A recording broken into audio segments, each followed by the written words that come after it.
विधायक इरफान सोलंकी पर पुलिस का शिकंजा सख्त होता नजर आ रहा है। अखिलेश यादव के जेल में मुलाकात के चंद घंटों के अंदर एक और मामले में सोलंकी पर एफआईआर दर्ज हो गई। पूरी रिपोर्ट देखिए।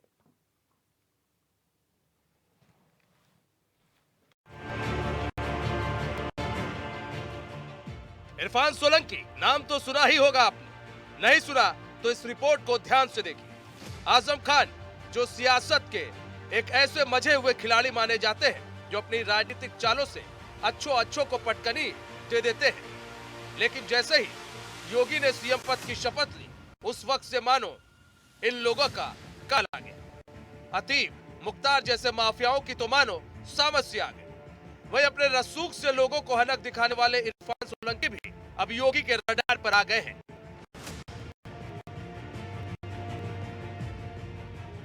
कहते हैं ना, बुरा बोगे तो बुरा ही कटोगे, लेकिन इसको इरफान सोलंकी जैसे लोग मात्र एक कहावत समझ रहे थे। इरफान सोलंकी इस वक्त यूपी में चर्चा का विषय बने हुए हैं। आजम के बाद इन पर मुकदमों की लिस्ट बढ़ती जा रही है। सोलंकी कानपुर से सीसामऊ से विधायक है। कुछ दिन पहले ही इरफान सोलंकी ने सरेंडर किया था, जिसके बाद से ही वो जेल में है। ऐसे में कई दिनों बाद अखिलेश भी इरफान सोलंकी से मिलने कानपुर जिला कारागार पहुंचे।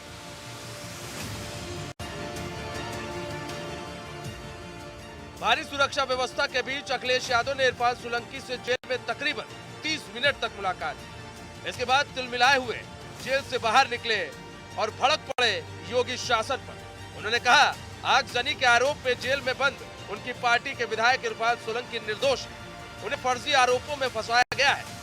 यादव ने पुलिस पर सोलंकी को सलाखों के पीछे रखने के लिए उनके खिलाफ फर्जी मामलों में मुकदमे दर्ज करने और उन्हें एक अन्य मामले में फंसाने के लिए फर्जी आधार कार्ड बनवाने का आरोप लगाया।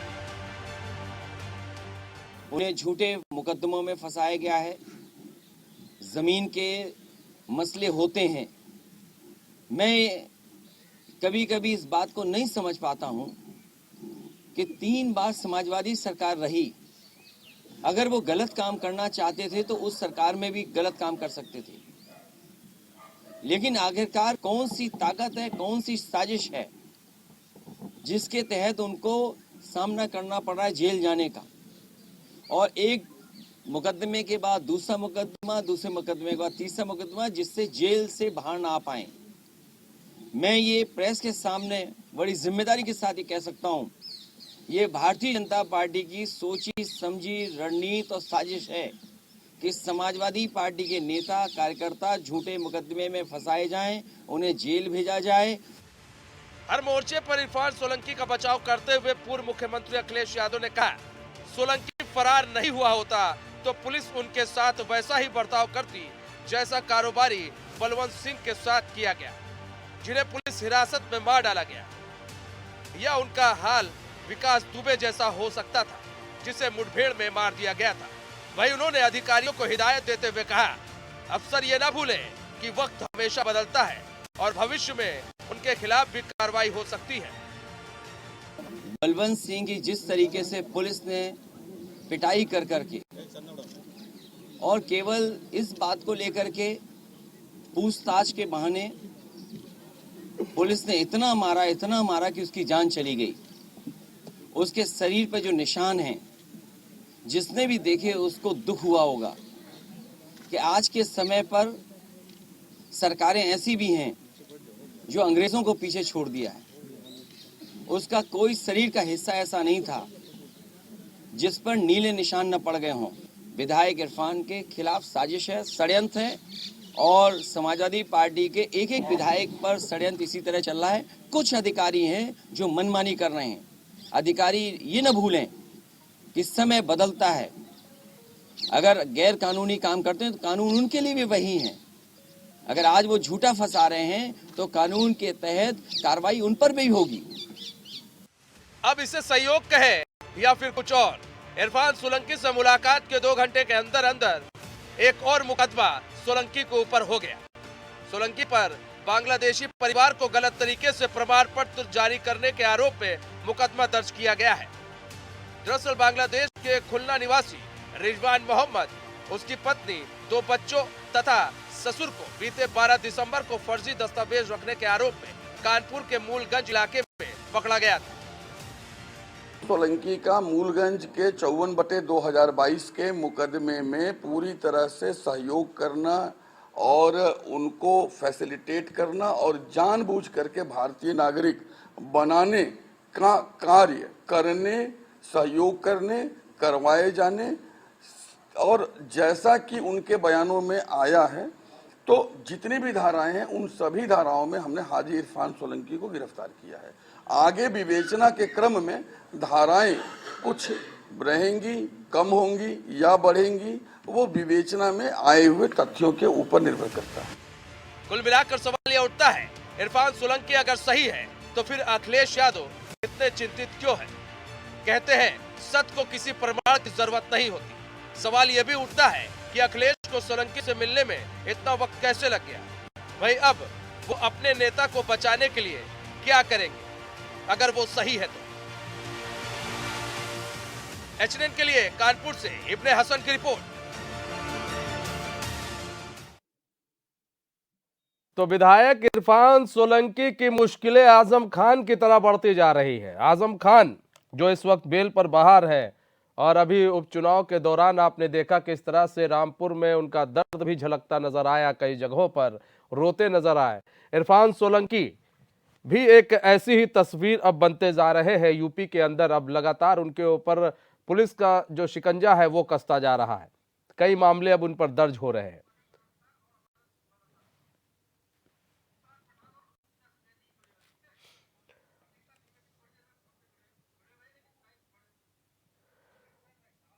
तो हमारे संवाददाता इब्ने हसन जैदी जुड़ चुके हैं। हमारे साथ मुमताज पठान जो कि सपा प्रवक्ता है वो भी जुड़े हैं। मुमताज पठान जी, स्वागत है चैनल में आपका।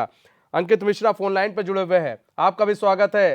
अंकित मिश्रा जी जल्दी हमारे साथ लाइव भी जुड़ जाएंगे। अंकित मिश्रा जी, तो इब्ने सबसे पहले हम आप ही के पास आ रहे हैं। इब्ने, इरफान सोलंकी की मुश्किलें दिन प्रतिदिन बढ़ती जा रही है। आप देखिए जो तस्वीर अगर देखेंगे तो कमोवेश लगती नजर आएगी कि आजम खान की तरह इनके भी अब हश्र होने वाला है, बाहर नहीं निकल पाएंगे जिस तरह से इनके ऊपर मुकदमे लग रहे हैं। बहरहाल कई सारे सवाल उठ रहे हैं कि क्या मुकदमे सही है, फर्जी है, वो तो अलग बात है, लेकिन मुकदमों की जो लिस्ट है वो इरफान सोलंकी की बढ़ती जा रही है। जी हाँ मनीष, देखिए बिल्कुल आपने सही कहा कि इनका भी हाल जो है बिल्कुल आजम खान जैसा होता जा रहा है। क्योंकि अगर बात की जाए तो एक आगजनी का मामला था जो इनके ऊपर पहले दर्ज हुआ था, वो उस मुकदमे को दर्ज होने के बाद से अगर आपको बात करें तो 13 मुकदमे इनके ऊपर अब तक हो चुके हैं।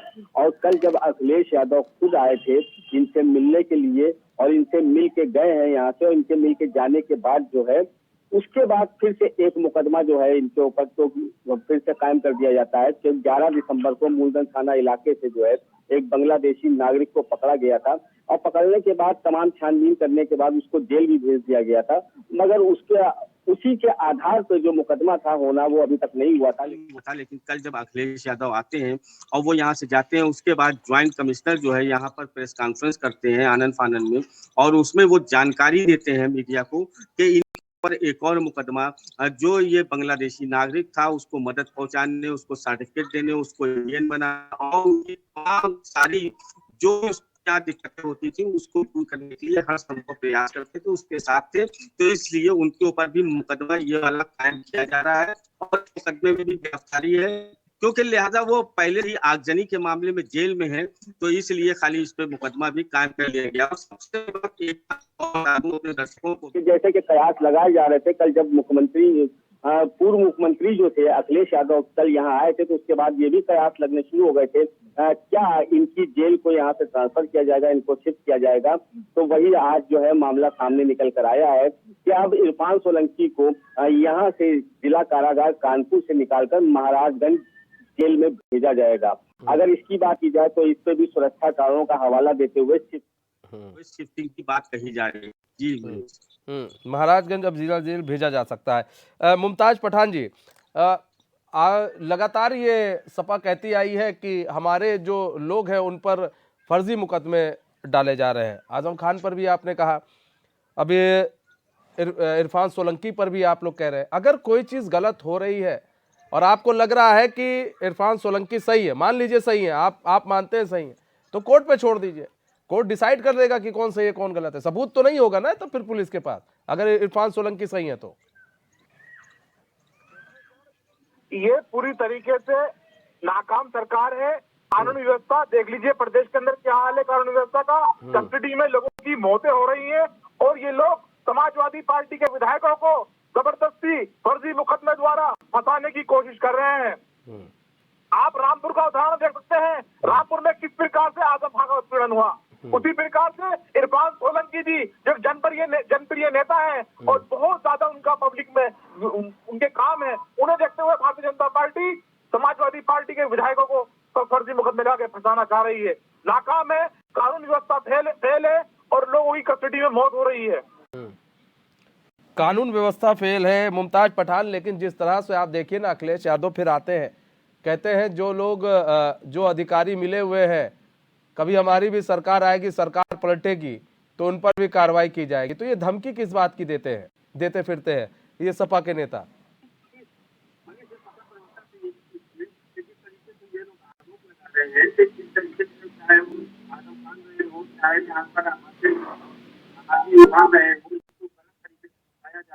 गलत मुकदमे अगर कायम किए जा रहे हैं तो इन्हीं ने अब तक आवाज क्यों नहीं उठाई? ये लोग सड़कों पर क्यों नहीं उतरे? उनके लिए धरने प्रदर्शन क्यों नहीं किए?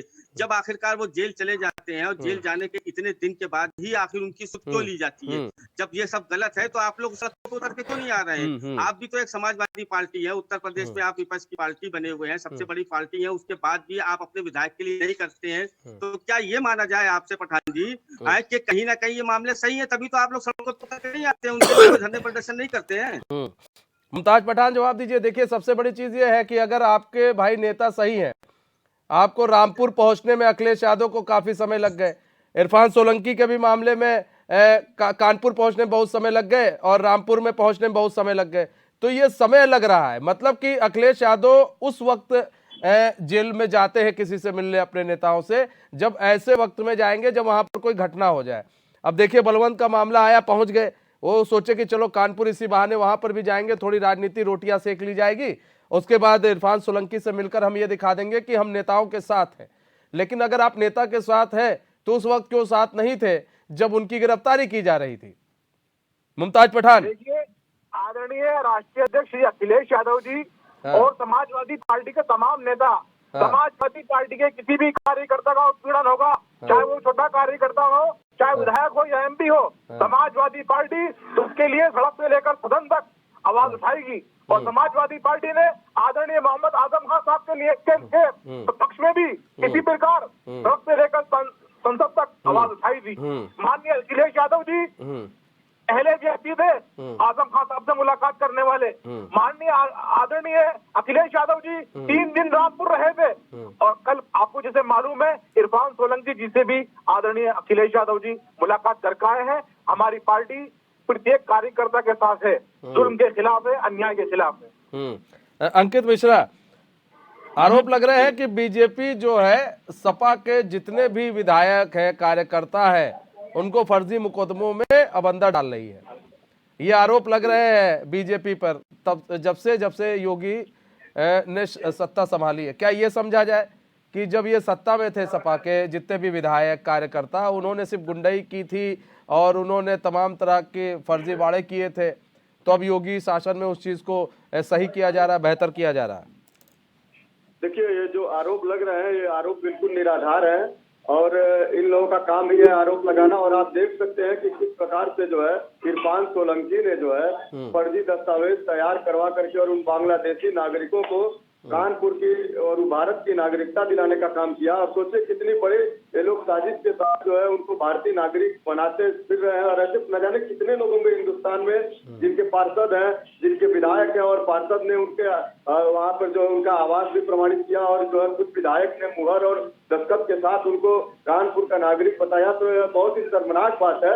और इसके बाद भी समाजवादी पार्टी के मुखिया उनसे मिलने पहुंच रहा है और उनके पक्ष में जन समर्थन की बात कर रहे हैं। यह बातें बिल्कुल शर्मनाक है और इसे पूरा उत्तर प्रदेश, पूरा भारत देख रहा है। और इरफान सोलंकी जो है इस प्रकार से जो है निरंतर जो है ऐसे कार्यों को करते आ रहे हैं और किस प्रकार से उन्होंने आगजनी के साथ जबरिया एक महिला का उन्होंने प्लाट भी कब्जा किया, उसका भी मुकदमा उनके पर दर्ज है। और आज से नहीं 7 वर्ष पहले उन्होंने किस प्रकार से अपने खुद ही जमीनी विवाद को लेकर के अपने चाचा के संग मारपीट की थी, वो भी आप लोग जान रहे होंगे, मीडिया के साथियों को याद होगा। तो इस प्रकार से इरफान सोलंकी निश्चित रूप से जो कार्य कर रहे हैं वो बहुत ही घृणित कार्य कर रहे हैं और उनके पक्ष में खड़ी हुई समाजवादी पार्टी भी बिल्कुल ऐसे शर्मनाक काम कर रही है। और उनके मुखिया जिस तरह से बयान दे रहे हैं वो निश्चित रूप से प्रदेश में अराजकता के माहौल को बढ़ाने वाला बयान दे रहे हैं। परंतु यह भारतीय जनता पार्टी की सरकार, पूज्य योगी आदित्यनाथ की सरकार अपराधियों पर नकेल कसने के लिए संकल्पित है और निश्चित रूप से ऐसे अपराधियों को किसी भी हाल में बख्शा नहीं जाएगा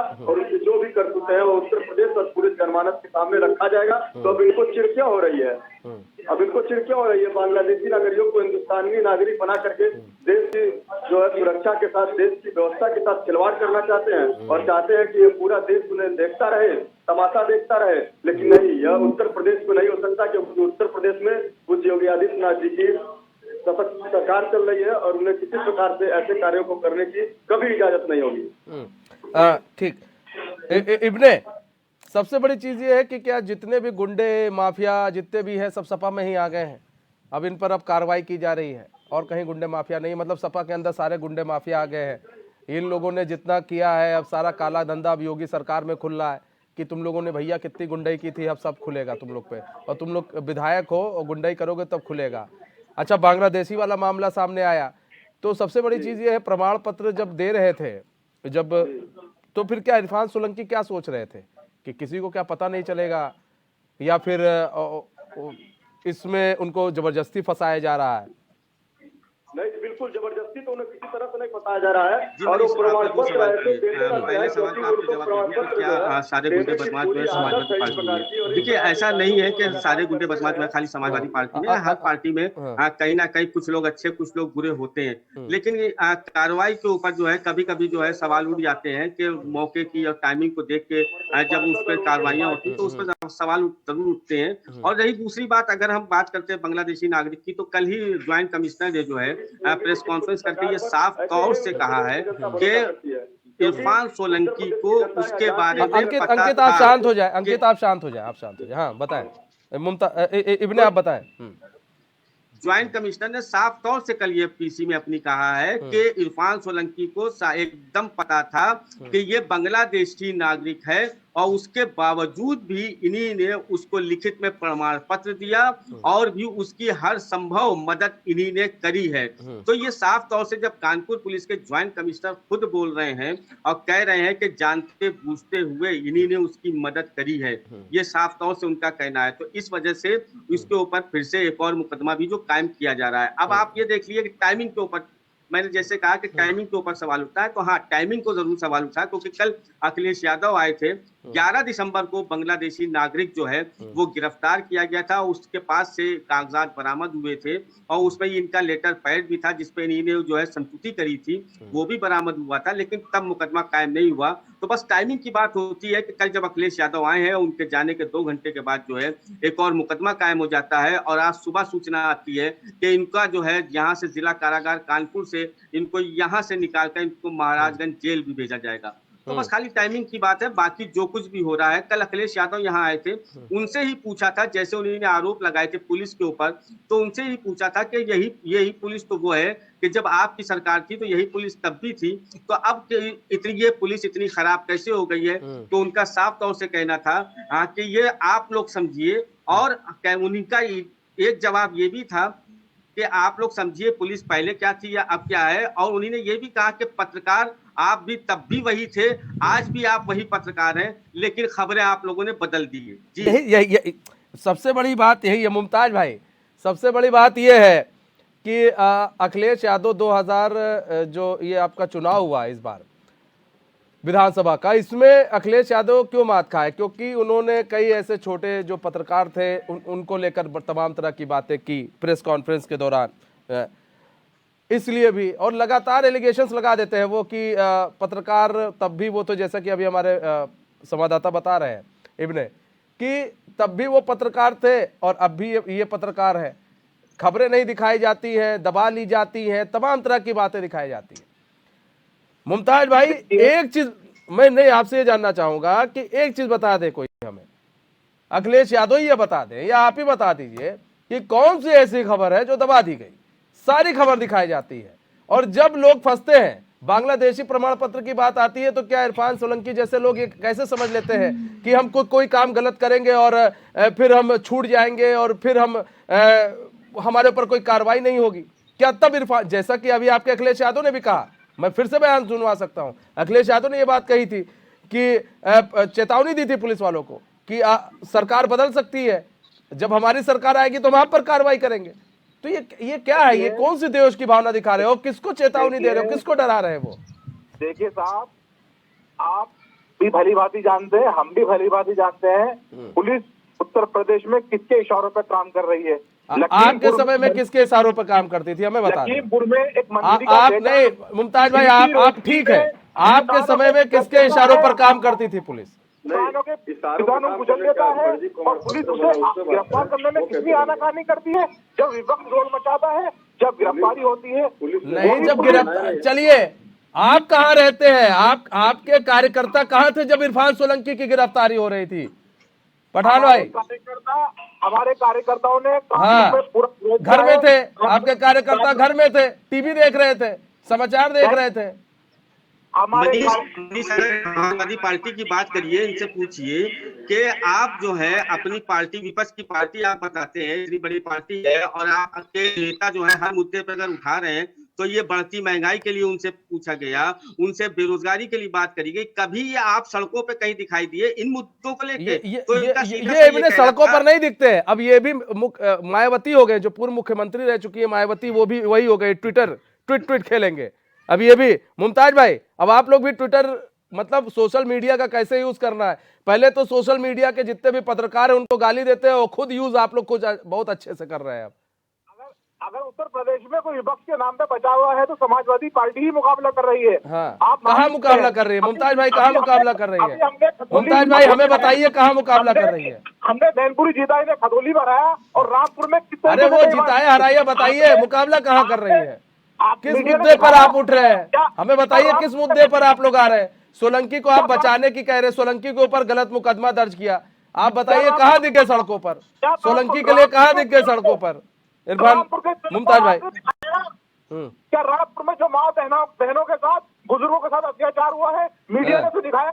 क्या मीडिया ने कब हुआ है, कब हुआ है, कब हुआ है? रामपुर के उपचुनाव में 31% वोट, हाँ वो मीडिया ने डलवाया है वोट मुमताज भाई, वो मीडिया ने वोट डलवाया था, मीडिया गई थी ने भैया 31% वोट डालना।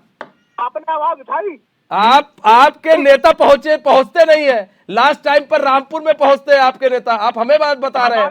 लास्ट टाइम पर आप खुद आपने आजम खान को अकेले छोड़ दिया था, मुमताज को अकेले छोड़ दिया, आप हमें बता रहे हैं, आप हमें बता रहे हैं। हम तो आवाज उठाते ही है, हम तो आवाज उठाते हैं, इसीलिए तो बैठे। आज आवाज उठा रहे, आप बोल नहीं पा रहे। आज आपके जो माननीय अखिलेश यादव नेताजी हैं, हमको ये बताइए आप, मैं मुमताज भाई देखिए सीधा सा सवाल है और सिंपल सा जवाब चाहता हूं, आपके जो माननीय अखिलेश यादव भाई जी हैं, ये बताइए इरफान सोलंकी के समय कब आए, उस वक्त क्यों नहीं आगे आए जब उनकी गिरफ्तारी हो रही थी? बैठ के इसी मीडिया को देख रहे थे, आप बताइए ना। समाजवादी पार्टी का प्रतिनिधिमंडल कानपुर में आया था, इरफान सोलंकी जी के परिवार से मिला था, बस एक प्रतिनिधि मंडल मिला था, उसके बाद बताइए ना, उसके बाद कहाँ गया? उसके बाद क्या कार्यकर्ता नहीं थे प्रतिनिधि मंडल में? 10 से 15 ही कार्यकर्ता है समाजवादी पार्टी के पास मुमताज पठान भाई, 10 से 15 कार्यकर्ता है सिर्फ आपके पार्टी में। हमें न्यायपालिका पे पूरा विश्वास है। वही तो मैं भी कह रहा हूँ, न्यायपालिका पर आपको जब विश्वास है मुमताज भाई, वही मैं भी कह रहा हूँ, न्यायपालिका पर जब विश्वास है तो फिर इस तरह की अनर्गल बातें करने की जरूरत क्यों है? आप कोर्ट में जाइए। जो गलत कार्य कर रहे हैं ये, उसका हम पूरा मुकाबला करेंगे, सड़क से लेकर सदन तक मुकाबला करेंगे हम इसका। अब हम भी देख रहे हैं ना कितना मुकाबला। देखिए, कभी भी गुनाह कब पकड़ में आता है इसके लिए कोई डेट तय नहीं होती है। और जहां तक रही बात, तो उत्तर प्रदेश की परम पूज्य योगी आदित्यनाथ जी महाराज की सरकार जो है शुरू से ही अपराधियों पर नकेल कसने का काम कर रही है। जैसे ही उस महिला का मामला सामने आया तो इनके सारे मामले जो है पहले से जो भी मामले थे और जो आगे के जो मामले हुए वो तय हो गए। और जिस प्रकार से जो है इन्होंने उस महिला के साथ जो है उसके जबरदस्ती उसके प्लाट कब्जा करने का मामला रहा हो, जब वो मामला प्रकाश में आया, जब उस महिला ने एफआईआर में इनके नाम का जिक्र किया तो छानबीन शुरू हुई। और उसके बाद जो जिस तरह से जो है विदेशी नागरिकों को, बांग्लादेशी नागरिकों को पूरा इन्होंने जो बता करके कानपुर में रखा हुआ था वो सारे मामले सामने आए। तब ये तो आप बिल्कुल निराधार सी बात है कि आप ये कह रहे हैं कि पहले क्यों नहीं आया, पहले उन्होंने उस महिला का प्लाट क्यों नहीं कब्जा किया है, तो उनसे पूछना। अंकित, निराधार कुछ नहीं होता है, निराधार अंकित कुछ नहीं होता है। सबसे बड़ी चीज ये है कि आज आप कह रहे महिला का मामला आया तो फिर उनकी सारी पोल पट्टी खुल गई। अब सवाल ये है कि महिला का मामला नहीं आता तो उनकी पोल पट्टी नहीं खुलती, फिर वो ऐसे ही दबंगई करते रहते हैं। इसी तरह वो कई और बांग्लादेशियों को हिंदुस्तानी बनाया करते। मतलब फेलियर थी ना आपकी।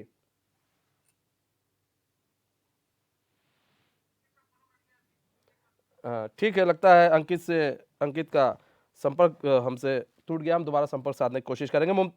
इब्ने, सबसे बड़ी चीज ये कि इतनी देर क्यों? अभी भाई जो अभी यही है कि महिला के घर में आगजनी नहीं हुई होती, प्लाट का मामला नहीं आता, तो मतलब ये सारे मामले दबे रहते, ये सारे मामले दबे रहते और उसके बाद फिर कुछ जो मामले वो फिर निकल कर सामने ना आ पाते।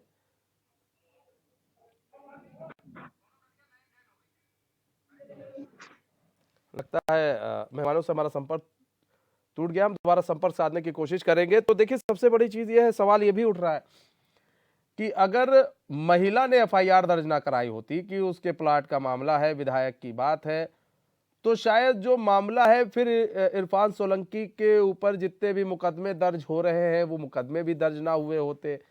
तो सवालों के घेरे में तो प्रशासन भी आता है कि ऐसे कैसे ये सारी चीजें हो रही थी और कौन कौन उनके साथ थे। सवाल तो ये भी उठता है, और सवाल ये भी उठता है कि भाई जिस तरह से अखिलेश यादव कह रहे हैं कि फर्जी मुकदमों में फंसाया गया है, तो क्या अखिलेश यादव कोर्ट में अपने वकील भेजेंगे? क्या अखिलेश यादव अपने लोगों को कहेंगे भाई नहीं, सड़कों पर उतरो और सबूत दिखाओ कि देखो ये सबूत है जो इनके लोग दिखा रहे थे? तो मुमताज पठान जो सपा प्रवक्ता, उन्होंने कहा कि मीडिया, देखिए अखिलेश भी मीडिया को बोल देते हैं। जब उनसे हमारे संवाददाता ने सवाल पूछ लिया कि भाई ये बताइए कि क्या तब भी तो यही पुलिस थी जब आपकी सरकार थी, तो उन्होंने दो लोगों को निशाना बनाया। एक तो पुलिस को निशाना बना लिया, दूसरा मीडिया को निशाना बना लिया। अच्छा, मीडिया सबसे बुरी हो जाती है ऐसे मामलों में, मीडिया सबसे गलत होती है ऐसे मामलों में। ऐसे लगता है कि मीडिया ने ही सब कुछ ये प्लान रचा हो। मीडिया कोई भी क्यों ना हो,